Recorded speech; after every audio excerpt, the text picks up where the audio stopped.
Hey guys, HDV here and welcome to a brand new video. Today we've got some pretty big things to go over. Some more alleged leaked images of Pokemon Legends ZA have popped up regarding some new Pokemon forms. We also have some other rumors that have popped up as well about the upcoming game. There's a lot of cool things to break down and take a look at today. So if you're excited for the video, make sure to drop a like down below. It's trying to hit 500 likes, it really helps out. Leave a comment with your thoughts on anything we cover in today's video. Subscribe if you're brand new, ring the notification bell. With all of that out of the way, let's get into the video and I really hope that you enjoy. So, starting things off, let's take a look at this new alleged leaked image for Pokemon Legends ZA. So this time we have Mime Jr. and it looks like it's in an actual Mime outfit. Now, this is definitely something I could see happening because Mimes are, I guess, pretty well associated with France and Paris and stuff like that. So it wouldn't be the craziest thing to see a Mr. Mime or a Mime Jr. regional form. Now, does that mean that Mr. Rhyme is also going to be in the game as well? Not really too sure, but the image just looks like the other ones that were kind of dropped. Now, again, we don't know if it's all from the same person. A lot of people could be making their own kind of images and jumping on the bandwagon. The original person that dropped images seemingly got found out because the Japanese was a little bit off after like the third image they posted.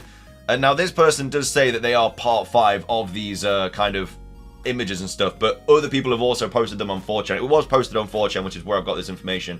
But yeah, like another person posted part 5 as well. It was just like a Cinderace form, but it was just like a really bad remodeled Power Wheel design or something like that. So a lot of people, like I say, jumping on this sort of bandwagon, which is cool because we're seeing all these images, but some are like clearly fake, like that Cinderace one.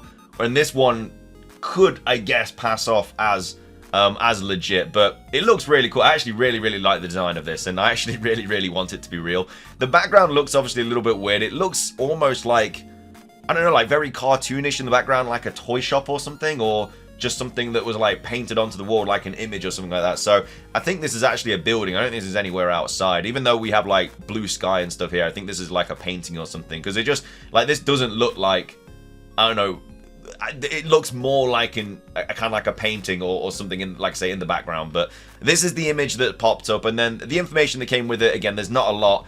Obviously I had to take a lot of these messages out because 4chan is a horrible place in terms of what people say there. But either way, they start things off by just saying part 5, a new regional Mime Junior, is posted by Anonymous on the 4th of October, so a few days ago now. It says the source saw a new regional Mime Jr. roaming around Lumiose City. So again, this person is saying that it is actually outside in Lumiose, but the background just doesn't, it just looks very cartoony, unless that's just the art style of the game. Like, we don't know because we haven't seen a gameplay trailer for it. But they say that the type is dark and psychic, which would be a really cool typing for a Mime Jr. regional form. It can evolve, but only once into regional Mr. Mime, no Mr. Rhyme. So obviously, we've just had like a Mr. Mime regional form in Generation 8 in Pokemon Sword and Shield.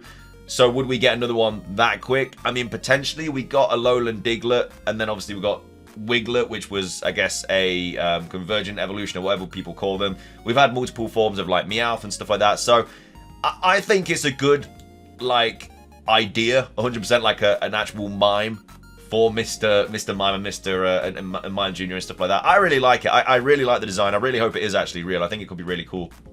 But either way, it's a dark psychic type apparently, and that is something that's going to be roaming around Lumiose City. Like, that could definitely be something we see in the background of a trailer, just like, so not that it's the main focus, but it's just that you can see it kind of like in the background, like we had with Gimmighoul and stuff in different trailers where we saw what it was, but we couldn't really make out what it was at the same time. So it could be something like that, like it could be from behind or something. But either way, let me know your thoughts on this image. I really hope it's true. Again, if it's from the same person, then it probably isn't, because like I say, they got caught off guard with the text and stuff of their Japanese. There's no Japanese in this image, so maybe they've learned the lesson. I don't really know. I'm just kind of giving you guys the information. But either way, I think it's a really cool design. Let me know your thoughts on this Mime Jr. rumor, though. Do you think it is true or not? Again, it's still got all the squiggly lines and everything on it, just like they did in the past and stuff. But either way, that's that image. And then also we have this big rumor to go over today as well. Now, this is a big old 4-parter, which has a ton of information about like the story and the megas and everything like that. Again, I don't know how they would know all of this information, because it's like, whenever it's this long, it's usually like a fan fiction. But again, you never know. It was posted today actually, at 5 in the morning, and it says Legends EA leak plus some Generation 10 information. It was posted by Anonymous. So it says 1 out of 4. So they say, hello everyone, I work at the Pokemon Company, and while I don't work on the games directly, I do know a lot about what goes on behind the scenes, so I'm here to share some information regarding Pokemon Legends EA, as well as plans for the Pokemon franchise going forward. So, perfect English for someone that works at the Pokemon Company, which obviously is a Japanese-based company, unless they work in, like, you know, the American branch or something like that, I guess. But either way, it says, unlike what's being speculated, the game takes place in the present day, set a few years after X and Y. So, for me, I just, like, I get why that could be something, because obviously we've had it in the past with Black and White and then Black and White 2. But if they were going to do that, I think they would just call it X and Y 2. I don't think they would go out of their way to call it Legends ZA if it was just going to be set a couple years in the future. For me, it has to be quite a big time jump. It has to either be like 50 years in the future or like 50 years in the past, at least for it to warrant it being a Legends game. Because otherwise, like I say, it could just be X and Y 2, which we were originally going to get. We were going to get X and Y 2 or Pokemon Z, one of them, but obviously it got scrapped. Like, we know that for a fact. So, yeah, if they were going to just do it a couple years in the future, they probably would just bring that back. But either way, it says the starter Pokemon are Chespin, Fennekin, and Froakie again, so obviously redoing the Generation 6 starters, which again, it could be the case. We don't know that they could get Mega Evolutions. They're not going to get regional forms because they're already based in Kalos. But yeah, they could get some sort of Mega Evolution. So, however, their final stages do receive Mega Evolution. So yeah, I mean, if they were the starters, that's the only way that they could get like something new.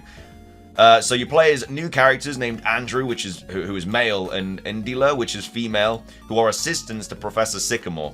They eventually join the redevelopment team Quasar. So this is a team that I guess is formed after Team Flare disbands. Again, we don't know if this team is going to be evil or not. We don't even know if this is going to be a team. We just expect it because of the Quasar symbol used in the original reveal trailer for this game.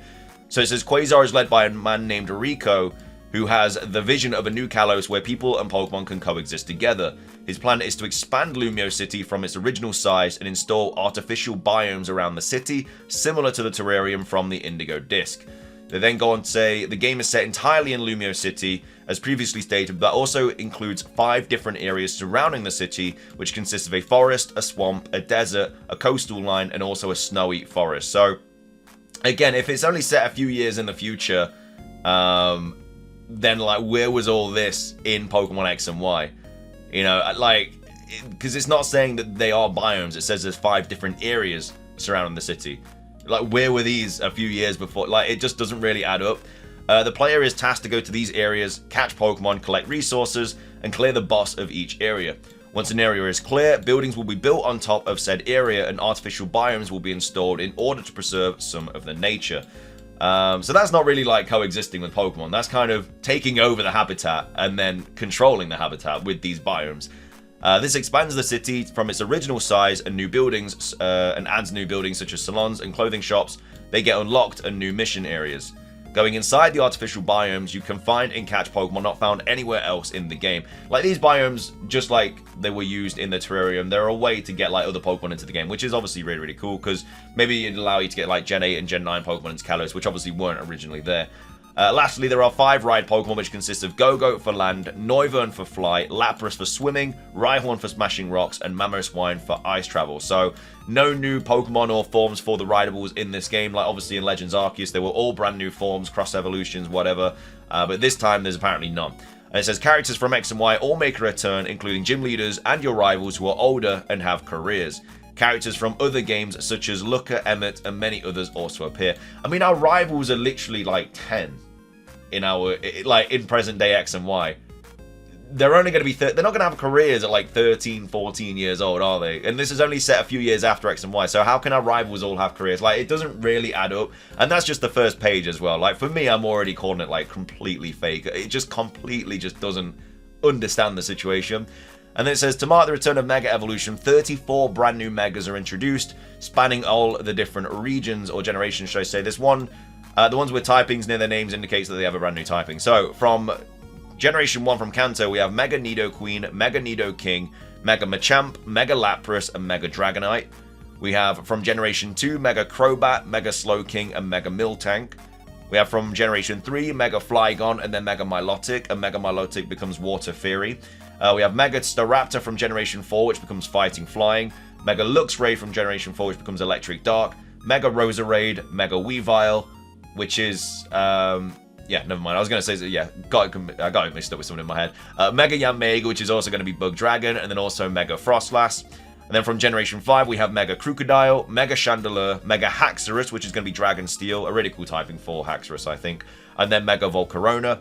From Generation 6, we have Mega Kalos starters, Mega Talonflame, Mega Pangoro, and Mega Noivern.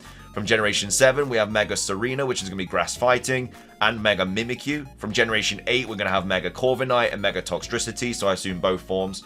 And then Generation 9, we have Mega Armarouge, Mega Ceruledge, Mega Tinkaton, and Mega King Gambit. On top of this, every Mega introduced in X and Y and Auras will return, including the Hoenn starters, Mewtwo, Latios, Latias, and Rayquaza. Each of them are linked to side quests in order to unlock them. And it says, speaking of side quests, I'll go over some. So, Mr. Fuji from Red and Blue assigns you to capture Mewtwo and gives you its Mega Stone as a reward. So does that mean we're going to Cerulean Cave, or is... Well, I guess it appears in a different location in X and Y, but still. Steven Stone from Ruby and Sapphire assigns you to task capture Latios and Latias, where he gives you their Mega Stones upon completion. Zinnia from Auras returns to seek help in capturing Rayquaza and will teach a Dragon Ascent after capturing him.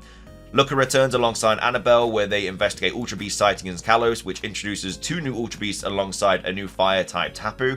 I mean, that is something we could see, like a new Tapu and new Ultra Beast. Like, none of those were in Pokemon Scarlet and Violet, and seemingly all the legendaries that were cut from Pokemon Scarlet and Violet could very well be in Pokemon Legends ZA, like the Generation 6 legendaries and stuff. Miriam from Scarlet and Violet has a quest where you try and help her set up a class at Lumiose Academy. The quest confirms the game is set after Scarlet and Violet. And then lastly, Emmett from Black and White is looking for Celebi in hopes of tracking his brother Ingo in Hisui.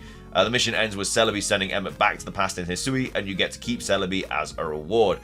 So, yeah, I mean, I really like the idea of all these, like, cross-gen kind of characters returning and giving you quests and stuff. It just seems like it's a bit too much, in my opinion.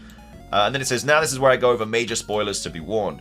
So Rico is the main antagonist of the game and was a follower of Lysander. His goal now is to continue what Lysander started by recruiting members of Team Flare and capturing Xerneas and Yveltal, activating the ultimate weapon, again in the hopes of resetting the universe. And then after that, also the protagonists team up with AZ to try and stop Rico from resetting the universe by getting the help of a new character named Porio, who holds knowledge of the new legendary Pokemon named Azeroth, a squirrel-like Pokemon that is the counterpart to Zygarde. Again, that's just kind of based off the kind of like not the story of the tree and stuff, which obviously all the legendaries are based off in Pokemon X and Y. At the climax of the game, everyone confronts Rico, who is about to activate the ultimate weapon. From there, he unleashes Xerneas and Yveltal, who are in their brand new forms. You must fight and capture them, where you then must face off Rico in one last epic battle. Then it says, upon defeating Rico, he will unleash Zygarde, and you must defeat and capture him. So a little bit like a two-step like boss battle, just like we had against Giratina in Pokemon Legends Arceus. The Zygarde boss has 2 phases, yeah, like I just said. One is the 50% form, and the other is the 100% form. His 100% form is difficult, but Porio gives you Azeroth to battle Zygarde with. And then after that, after Zygarde is defeated and captured, Rico still manages to fire the ultimate weapon, so there's literally no point in battling him then, where it hits Kalos and the universe starts to reset. A cutscene then happens where all the legendaries team up to stop the ultimate weapon by firing attacks at it. Suddenly, an explosion occurs that engulfs everything in a white light. And then after that, the player then wakes up in a dark void until a light that resembles the one in the beginning of Legends Arceus tells you the universe has been reset, a new world has been created, and that everyone you knew is gone. The light then tells you that you put in charge of leading a new redevelopment plan of Lumiose City. And then after that, it then fades to white until you wake up in Lumiose again, look at the Prism Tower, and then the camera pans to the sky where the Pokemon Legends ZA logo pops out before cutting to black, and then the credits start to roll. So, I mean, it's a fan fiction, isn't it? Like, I actually kind of really like that idea, and that would be how we go into Generation... Like, if they were going to rewrite everything with Generation 10, not that I want them to, but it being a continuation from Pokemon Legends ZA would actually be really, really cool. So if the events of Legends ZA reset the universe, and then we go back to Kanto in, like, Generation 10, or not even in Generation 10, but in, like, a different kind of variation of it. So we could start having, like, alternate timelines of these Pokemon games from this sort of universe situation that happened from Legends ZA. So maybe in Kanto, you know, Charmander could be like a water type and stuff, and you could get all these different forms, and there's different Pokemon and stuff, and it could be a retelling. Like, red might be different, blue might be different, leaf might be different. Like, it'd be a really cool kind of knock-on effect. They're not going to do it, but it would actually be really cool. And it says, now for some closing statements. Pokemon Legends EA is the final game set in the old timeline, and the franchise will undergo a reboot starting with the next generation. The new era of the Pokemon franchise sets out to innovate on the old formula by changing things drastically and completely abandoning old mechanics such as turn-based battle system. Like, this isn't going to happen. They're never going to completely change everything about Pokemon like this. Because of this, Pokemon Legends EA is one last celebration of the franchise, which is why Mega Evolutions were brought back alongside some old characters. Ultimately, this is what the ZA in Legends EA represents. Z is the final word in the English alphabet, hence the end of the timeline, and then A is the start of the alphabet, hence the beginning of a new timeline. Yeah, it's a cool fan fiction. Like, don't get me wrong, I like what they're trying to do. The next game will take place in a brand new timeline separate from the one we've seen from Gens 1 to 9 and act as the renaissance for the whole franchise, which is fitting considering that it seems to take place in an Italian-inspired region from what I've been able to gather. So maybe Generation 10 would start off as like the generation from one from this sort of universe. Someone able to share, but before I go, I must inform that the next trailer will be revealed in the Pokemon Presents on the 27th of February. So, I mean, straight off the bat, with that last line, I think it's fake. Like, we're clearly going to get news very, very soon. Like, that's what Riddler Coup is kind of hinting at and stuff like that. So, yeah, I mean, all in all, it's a fan fiction. Like, it just is. I really like the idea of, like, an alternate universe, and it's from the events of Legends EA. I do really, really like that idea, but it's just not going to happen. But either way, let me know your thoughts on that rumor. Do you think it's true or not? I mean, it can't be really. Like, they're not going to stop turn-based battles and stuff. Like, they might change it for like a different thing. Like, obviously we've got Pokémon, but the whole franchise isn't going to get changed from turn-based battles. Like, that is what Pokemon is. But yeah, I don't know your thoughts on that rumor, and also the Mime Jr rumor as well. Again, I don't think any of it's real, but this is definitely a really cool Pokemon that I'd love to see. But thank you for watching. If you enjoyed, drop a like. Let's try and hit 500. Like I say, leave a comment. Subscribe if you're brand new. Ring the notification bell for daily Pokemon content. Have a great rest of your day, and until next time, peace.